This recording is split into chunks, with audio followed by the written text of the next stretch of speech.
ardaynimada aan ku heesays jiray amba iskuulka marka la joogo ayaa haddana waxa dhacday anigoo aad u jecel fanka ayaa waxaan sameynay 1970kii riwaayad laga dhigay iskuulka Technical Institute Hargeysa oo aan la dhigay ardaydaasi markii ka dambeysay oo aan jeclaaday inaan fanka ku soo biiro oo ay igu horeysay 74 ayaa wax dhacday inaan la soo qaaday hobalada waa bari riwaayadii la oran jiray dab jacayl kariwa halkaas oo aan ka noqday markaas fanaanad jecel fanka khadra heesteeba markaasi kuugu horeysay markaad fanka soo gashay oo aad raadiyaha ka qaado waxa igu horeysay hees la yiraahdo afka lagama sheegto heestaasi waxay kamid ahayd heesihii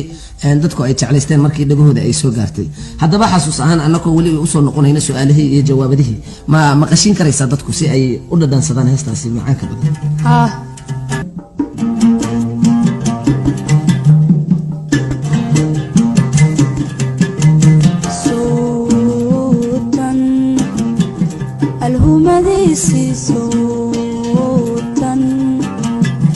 alhumadisi igu sii fidayse aan ka jibsan waaye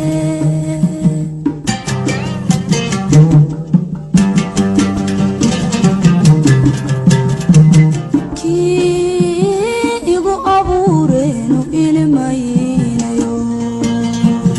kii igu abuureenu ilmaynayo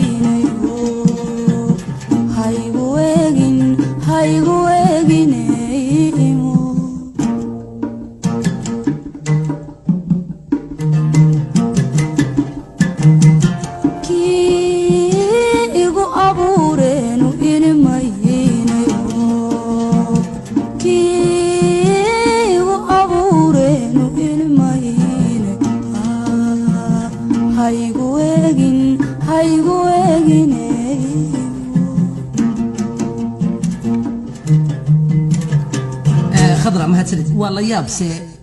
adigoo fanka aad ugu cusub haddana sida aad codadka u qaadayso iyo sida aad ula soconayso waa tallaabo horukaca iyo hibo gooniya ha yeeshee waxaan shaki ku jirin iyadoo dhammaanba waalidiintu ay u bislaadeen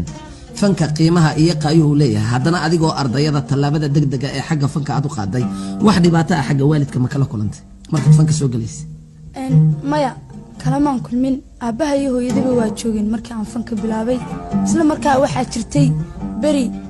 markii aan fanka aad u soo jeclaanayay aan hooyaday ku idhi hooyo waxaan jeclahay inaad ii iibsid raadiye si aan fanka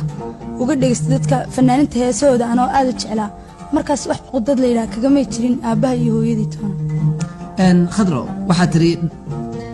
riwaayaddii iigu horreysay waxay ahayd dab jacayl karinwa waxayna ahayd isla markaas adigoo fanka soo galay wax shucuurtaada ay isbedela ama cabsiya miyay kugu jirtay markii dadweynaha faraha badan aad hortimid ee waxaad jilaysay may waxba adigu inkastoo ay jirto qof walba markuu meeshiisa soo taagay inay yaro naxnaxo